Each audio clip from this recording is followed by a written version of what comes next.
आचार्य गुरुवर विद्यासागर मुनि महाराज,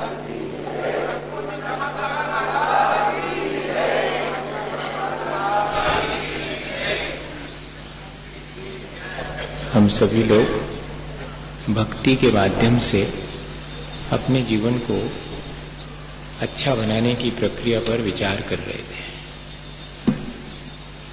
एक अकेली भगवान जिनेंद्र की भक्ति भी हमारे जीवन को ऊंचा उठा सकती है।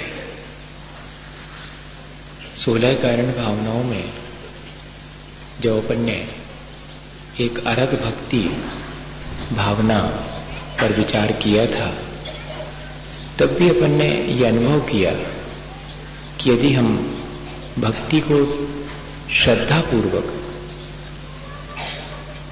और भगवान के प्रति, उनके गुणों के प्रति अनुराग पूर्वक करते हैं और उनके जैसे बनने की भावना हमारे भीतर जागृत हो जाती है, तो ऐसी भक्ति भी हमारे जीवन को अच्छा बनाती है। तो इस तरह की भक्ति के लिए कई बार ऐसा लगने लगता है कि ज्ञान चाहिए।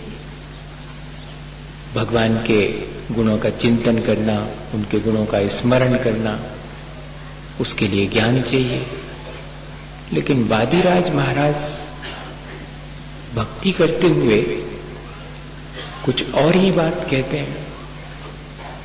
शुद्धे ज्ञाने सुचिनी चरिते सत्यपि स्वयं अनीचा भक्तिर्नोचेत अनवधि सुखा वंचिका कुंचिके शक्योद्घाटम भवती ही कथम मुक्ति कामस्य पुंसो मुक्ति द्वारम परिदृढ़ महा मोह मुद्रा कवाटम।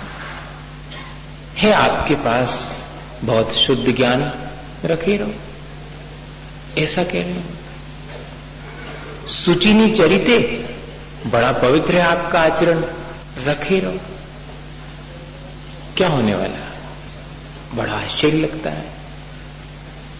उधर एक तरफ तो हम विचार करते हैं सारी चीजों का ज्ञान के माध्यम से, और लगने लगता है कि बिना हमें तो ज्ञान के और कुछ काम ही नहीं हो सकता। और यहां कह रहे हैं कि आपके पास बहुत शुद्ध ज्ञान है, रखे रहो। क्या होने वाला? आपका बहुत व्रत नियम संयम बहुत है, आपका चारित्र बहुत ऊंचा है आपका, रखे रहो। क्या फर्क पड़ने वाला? तो कहना क्या चाह रहे हैं? क्या इनके बिना हो जाएगा कल्याण? नहीं, ऐसा नहीं कहना चाह रहे हैं। इनके बिना भी कल्याण होगा नहीं, लेकिन इनके द्वारा ही कल्याण हो जाएगा, ऐसा भी नहीं है। शुद्ध ज्ञान के मायने हैं ऐसा ज्ञान जो हमें स्वतंत्र कर दे, हमें मुक्त कर दे। और ऐसा ज्ञान वो तो श्रद्धा पूर्वक ही होगा। तो श्रद्धा से रहित जो ज्ञान है, जो मुक्ति में कारण नहीं है, वो वाला ज्ञान कितने भी अपने पास रखे रहो, कुछ नहीं होने वाला। ये कहना चाह रहे हैं। बिना श्रद्धा के कितने ही व्रत उपवास नियम का पालन कर लो, जिनेंद्र भगवान के मार्ग पर चलते हुए अगर उनके मार्ग में श्रद्धा नहीं है, तो वो किया हुआ चारित्र का पालन भी कोई ज्यादा जीवन को अच्छा बनाने में कारण नहीं बनेगा। ये कहना चाह रहे हैं। बहुत किसी व्यक्ति को तत्व ज्ञान हो सकता है, बहुत तत्व चर्चा कर सकता है, लेकिन जरा सी विपरीत परिस्थिति में विचलित भी हो जाता है, तो उसका वह तत्व चर्चा और तत्व ज्ञान उसके आत्म कल्याण में कारण नहीं बनेगा। ये कहना चाह रहे हैं। कोई व्यक्ति घंटों व्याख्यान दे सकता है, लेकिन जरा सी बात पे हो सकता है कि कलह करने लगे, तो कहते उसका वह व्याख्यान व्यर्थ हो गया। कोई व्यक्ति 11 अंग और 9 पूर्व का पाठी विशिष्ट ज्ञान का क्षयोपशम होने पर प्राप्त कर सकता है इतना ज्ञान, लेकिन भीतर में भगवान जिनेंद्र के प्रति श्रद्धा नहीं है, तो उसका यह अपार ज्ञान भी उसके कोई नहीं आएगा। जिस ज्ञान से कुछ थोड़े से प्रश्नों का समाधान मिल जाए लेकिन जीवन समस्याओं से घिरा रहे, वो ज्ञान कोई काम का नहीं। ज्ञान वो है जो कि जीवन का समाधान दे सके, और ऐसा ज्ञान बिना श्रद्धा के हो नहीं सकता। इसलिए कह रहे हैं कि आपके पास बहुत ज्ञान है, बहुत आपका आचरण है अच्छा, शुद्धे ज्ञाने सुचिनी चरिते सती अपि त्वयि अनीचा भक्तिर नोचेत। अगर ऐसा होने पर भी भगवान के प्रति अनीचा भक्ति अर्थात श्रेष्ठ उत्कृष्ट भक्ति नहीं है, अगर भगवान के प्रति, जो कि वंचिका कुंचिकेयम, वह जो भक्ति है वो तो कुंची के समान है, वो तो ताली के समान है, चाबी के समान है, अगर वो नहीं है तो मोक्ष पर उसके दरवाजे पर लगा हुआ ताला वो खुल नहीं सकता। किस चीज का ताला लगा हुआ है? मोह मुद्रा कवाटम, मोक्ष के द्वार पर मोह का ताला लगा हुआ है, और उस मोह के ताले को ज्ञान और बाह्य व्रत नियम नहीं खोल सकता। खोल सकती है तो भगवान जिनेंद्र की भक्ति रूपी चाबी उस ताले को खोल सकती। बताइए, वादिराज महाराज के भक्ति करने का ढंग, उनके भक्ति करने की भावना, ये नहीं कह रहे हैं वो कि आपके ज्ञान और आचरण से कुछ नहीं होने वाला। वो ये कहना चाह रहे हैं कि ज्ञान और आचरण के साथ अगर भक्ति नहीं है तो ऐसे ज्ञान और आचरण से कुछ नहीं होने वाला। वो भगवान की भक्ति यानी कि सम्यक दर्शन, वो अगर हमारे जीवन में नहीं है, अपनी भक्ति कैसी होती है? नीचा भक्ति होती, अनीचा नहीं होती। अनीचा भक्ति वो कहलाती है जिसमें कोई स्वार्थ नहीं होता भगवान की भक्ति करते समय, जिसमें कोई देखा देखी नहीं होती, गतानुगतिकता नहीं होती, जिसमें किसी परंपरा के निर्वाह करने की बात नहीं होती, जिसमें आत्म स्वरूप को देखने, उसे प्राप्त करने की भावना होती है, वो भक्ति। जिसमें हम अपने ही आत्म स्वरूप का दर्शन करते हैं, अपने ही उस वीतराग स्वरूप में लीन होते हैं, वो भक्ति। भक्ति वास्तव में भगवान के स्वरूप में लीन होना यानी अपने ही वीतराग स्वरूप में लीन होना है। ऐसी अगर किसी के पास भक्ति है तो वो उत्तम भक्ति है। और बाकी जो भक्ति के बाह्य क्रियाएं हैं वो सब उसी में कारणभूत हैं, लेकिन उन्हीं को हम भक्ति न मान लें। वो तो भक्ति के लिए कारणभूत बाह्य क्रियाएं हमने की हैं। भक्ति तो अंतरंग में, भावों में होगी। भगवान के गुणों के प्रति जब अनुराग उमड़ेगा, उनके जैसे बनने की भावना उमड़ेगी, तब जाकर के वास्तव में हम अंतरंग में भक्ति कर पाएंगे। देखा देखी भक्ति करने से या स्वार्थ वश भक्ति करने से हमारा वो लाभ नहीं होगा जो लाभ हम चाहते हैं। हानि होगी ऐसा नहीं समझना, सो तो होगा लाभ। भगवान की भक्ति चाहे स्वार्थ से करो और चाहे परंपरा से करो, लाभ ही होगा, हानि कुछ नहीं होने वाली। लेकिन जैसा लाभ हम चाहते हैं भैया वैसा नहीं होगा, घाटे की सौदा हो गई। जितना लाभ मिलना था वो न मिल करके थोड़ा बहुत मिल जाएगा, थोड़ा अच्छे श्रेष्ठ कर्मों का बंद हो जाएगा, बाकी पापों की निर्जरा तो नहीं होगी। और अगर कर्मों की निर्जरा करने वाली भक्ति करनी है तो वो भक्ति तो निस्वार्थ भाव से भगवान के वीतराग स्वरूप को स्वयं प्राप्त करने के लिए ही की जाएगी। ये कहना चाहे। एक धोबी की घटना है कि उसके यहाँ पर एक गधा था। धोबी को तो गधा चाहिए पड़ता अपने कपड़े वगैरह धुल करके ले जाने के लिए, तो उसके यहाँ पला हुआ था गधा। और उसके यहाँ पर क्या हुआ कि एक बिल्ली भी रहने लगी, बिल्ली भी पल गई। तो बिल्ली ने दिए बच्चे, अब वो छोटे छोटे से बच्चे थे, तो वो उसको गोद में ले लेता, और गोद में ले लेता तो वो बच्चे उसका मुंह भी सूंघते और उसको पंजे भी मार देते। पर ऐसा करने पर भी वो जो मालिक था तो वो उसको बहुत प्यार करता। तो गधे के बच्चे ने भी सोचा कि ऐसा मैं करूंगा तो मुझे मेरा मालिक बहुत प्यार करेगा। अब बताओ, अगर बिल्ली के बच्चे जैसा गधे का बच्चा भी वैसे ही प्यार व्यक्त करने लगे तो होगा कुछ काम। आया समझ में? भैया भगवान के प्रति अनुराग हमारे अंतरंग से होना चाहिए। जे करते हैं वे करते हैं, करो चाहिए इसे करो, ऐसा नहीं। हमारे अंतरंग में देखा देखी नहीं, स्वार्थवश नहीं, मेरे आत्म कल्याण की दृष्टि से मैं अपना कर्तव्य मान करके उसको अंगीकार करूं भक्ति को, तो वो भक्ति इतनी आसानी से हमारे जीवन को अच्छा बना सकती कि हम सोच भी नहीं सकते। ज्यादा मेहनत करने की आवश्यकता नहीं। हमारे ख्याल से तो जितनी संसार में हम मेहनत करते हैं वो करना छोड़ देवें तो हमें आसानी से मेहनत कौन सी करना पड़े। राग द्वेष में मेहनत करने भैया और काय की मेहनत। हमारे ख्याल से तो जितनी मेहनत राग द्वेष कर रहे हो तो वीतरागता में भैया आज तक कोई बताओ। वीतराग भाव रखने में कोई मेहनत नहीं है।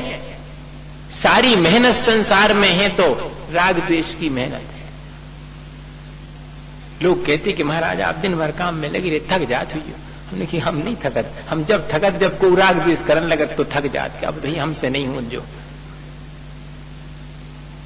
और कोई कहीं कोई मेहनत नहीं करनी पड़ती। वीतराग भाव धारण करने में तो कोई मेहनत नहीं, और वही भक्ति का उद्देश्य है। उस वीतराग भाव को कहीं कोई परिश्रम की वहां पर आवश्यकता नहीं है। प्रच्छन्न खलवय मगमयी रंधकारई समन्तात पंथा मुक्ते स्फुटित पदः क्लेशगर्तैरगाधै तत्कस्तेन व्रजत सुखतो देव तत्त्वावभासी यद्यग्रे अग्रे न भवति भवत भारती रत्न दीपा।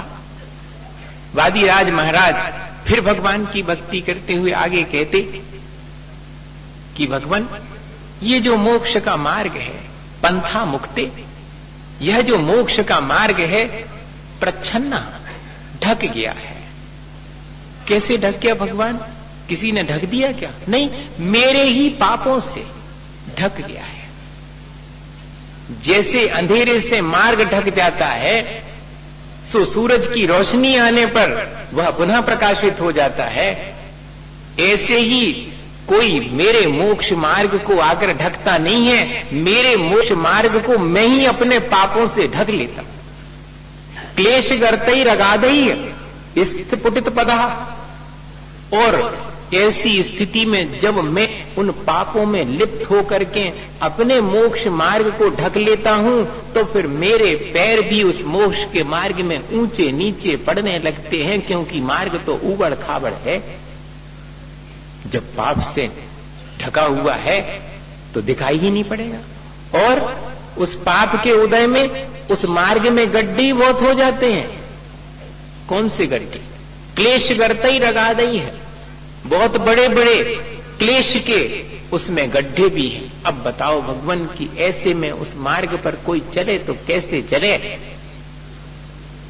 वाह, उतरो नीचे, वाह भाई वाह। उसको वो दिख गया ऊपर, खाने की चीज लग रही उसको।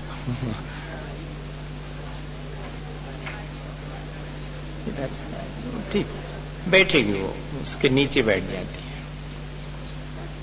तो यह जो मोक्ष का मार्ग है वो तो अत्यंत प्रकाशित है, लेकिन उस मोक्ष के मार्ग को मैंने ही अपने पापों से ढक रखा है। अगर मोक्ष के मार्ग में मुझे परेशानी होती है तो मेरे अपने उन्हीं पाप कर्मों की वजह से होती है। अगर कोई क्लेश होता है तब वह भी मेरे ही अपने कर्म के उदय से होता है। बस वो दीपक गिरा न ले अपने ऊपर, इतना ही है।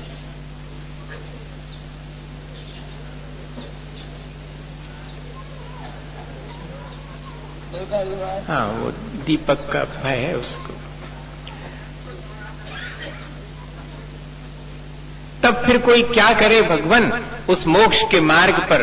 कह रहे हैं भगवान की भक्ति करते हुए वादिराज महाराज, स्फुटित पदः क्लेश गर्तई रगादई तत्कस्तेन व्रजति सुखतो देव तत्त्वावभासी यद्यग्रे अग्रे न भवति भवत भारती रत्न दीपा। कोई कैसे चल पाएगा भगवान उस मोक्ष के मार्ग पर, अगर उस मार्ग को प्रकाशित करने वाली आपके वचन रूपी दीपक, आपके वाणी रूपी दीपक की ज्योति अगर आगे आगे नहीं हो, यद्यग्रे अग्रे आगे आगे अगर आपकी वाणी, आपके द्वारा कहे गए वचन वो ध्यान में रखता है तो उसका मार्ग बहुत आसान हो जाता है। वादिराज महाराज अपने जीवन के स्वयं के बारे में कह रहे हैं कि अगर मुझे कोई व्याधि हुई है, अगर मेरे जीवन में मोक्ष मार्ग पर चलते हुए कोई कष्ट आया है, मेरे मोक्ष के मार्ग में मुझे थोड़ी सी मुश्किल आई है, तो उसका कारण और कुछ नहीं है, मेरे अपने पूर्व संचित पाप कर्म ही हैं। लेकिन उसके बावजूद भी मेरे मोक्ष के मार्ग पर मैं आसानी से चल सकता हूं। कैसे? वो हम सब के लिए कह रहे हैं, क्योंकि हम सब संसार में कोई कमती दुखी है, कोई ज्यादा दुखी है, पर यहाँ सब दुखी हैं, सब विपत्ति से घिरे हुए हैं, सब संकट से ग्रसित हैं। सबसे बड़ा संकट तो अपने भीतर ही लाए फिर रहे सब जने, मोह का संकट, मिथ्यात्व का संकट तो भीतर ही अपने लिए फिरते हैं, और दूसरे संकट की क्या बात करें। कहते सब उस संकट से, विपत्ति से घिरे हुए हैं, और मोक्ष के मार्ग पर चलना कैसे आसान होगा अगर आपके वाणी रूपी दीपक आगे आगे ना हो। अर्थात मोक्ष के मार्ग पर चलना आसान हो सकता है सारी विपत्तियों के बावजूद भी इस भक्ति के माध्यम से, क्योंकि भक्ति जो है वो मोक्ष मार्ग पर चलने वाले के लिए प्रकाश के दीपक के सन प्रकाश देने वाली है। क्योंकि भक्ति करने वाला क्या स्थापित कर लेता? भगवान से संबंध स्थापित कर लेता है। जैसे जिससे हमारा अनुराग होवे वही से बातचीत हो पाती, बताओ नहीं हो? 1000 आदमी मिलत हुई है रास्ता में, सबसे करत जय जिनेन्द्र, नहीं जो उनसे थोड़ी चिनार हो उसे करत, उसने 4 बातें और ज्यादा पूछ लेते कि क्या भैया कैसे हो हैं? अब भगवान से अगर हमारी पहचान हो जावे भक्ति के माध्यम से, उनके प्रति हमारा अनुराग हो जावे, तो फिर हम उनकी बात समझने लगते हैं, फिर पूछने लगते हैं अपने कल्याण के लिए। वही तो वो जो कल्याण के लिए भगवान निरंतर हमारे कह रहे हैं, उनकी वाणी वो फिर हमारे लिए दीपक का काम करती है और आसानी हो जाती। वादिराज महाराज भी यही कह रहे हैं कि मैं ये नहीं कह रहा हूं भगवान कि मेरे इस व्याधि आप दूर कर दो, मैं आपकी भक्ति से अपनी व्याधि दूर करवाने के लिए नहीं आया हूं, मैं तो आपको सिर्फ ये बताने आया हूं कि इस तमाम व्याधि के बावजूद भी मेरे मोक्ष के मार्ग में मुझे जरा भी मुश्किल नहीं है। क्यों नहीं है मुश्किल? क्योंकि आपकी वाणी का चिंतन करता रहता हूं, सो ये सारे दुख भी होते हुए दुख मुझे दुखी नहीं कर पाते। दुख हो सकता है लेकिन वो मुझे दुखी करे ऐसा नहीं। परेशानियां हो सकती लेकिन मैं परेशान हूं ये अनिवार्य नहीं है, वो मेरे ऊपर निर्भर है कि सारी परेशानियों के बावजूद भी मुझे परेशान होना कि नहीं होना, मुझे तत्व चिंतन करना है या कि उन परेशानियों का चिंतन करना, ये मेरे ऊपर निर्भर करता है। इसलिए मोक्ष मार्ग इस तरह की स्थिति निर्मित होने पर भी भक्ति के माध्यम से तमाम विपत्ति और संकटों के बावजूद भी भगवान का भक्त अगर कोई है तो आसानी से उस मार्ग पर बिना किसी बाधा के चलता रहता है। क्यों? क्योंकि उसको सहारा है, उसको प्रकाश दिखता रहता है कि भगवान ने तो मुझे ये कहा था, मेरा स्वरूप तो ये है, मैं कहां जो है इसमें पड़ गया। 4 मेढक थे, एक पटिया पर बैठे और नाव में बह रहे थे। अब कहानी है भाई, देखो, नहीं तो आप कहो कि जी ऐसे कहां से ले आए आप मेढक और वो पटिया पे बैठे और जा रहे। अब आदमी की कहें तो बुराई लग जाए, इसे मेढक की अच्छी तो वो चारों मेढक चले जा रहे उस पटिया पर बैठे, तो एक के मन में आया, तो वो कहता है कि देखो तो जी पटिया सजीव है, बह रहा है, पटिया चल रहा है।